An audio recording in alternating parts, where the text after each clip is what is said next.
শীতের এক কনকনে রাতে একটি টিয়া পাখি তার বাসায় গভীর ঘুমে মগ্ন ছিল। অসাবধানতাবশত তার একটি ডিম বাসা থেকে নিচে মাটিতে পড়ে যায়।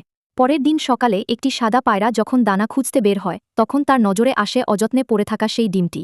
মায়াবতী পায়রাটি অনেক চেষ্টা করল ডিমটিকে নিজের বাসায় নিয়ে যেতে, কিন্তু তা সম্ভব হল না। হাল না ছেড়ে পায়রাটি উড়ে গিয়ে খড়কুটো জোগাড় করে আনল এবং মাটির ওপরেই ডিমটির চারপাশে একটি ছোট্ট নিরাপদ বাসা তৈরি করল।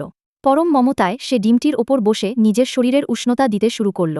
দিন যায়, রাত যায়, অবশেষে একদিন ডিম ফেটে একটি ফুটফুটে টিয়া পাখির ছানা বেরিয়ে এলো। পায়রাটির আনন্দের সীমা রইল না। এরপর থেকে পায়রাটি নিজের খাবারের চিন্তা না করলেও ছানাটির জন্য নিয়মিত খাবার সংগ্রহ করে আনত।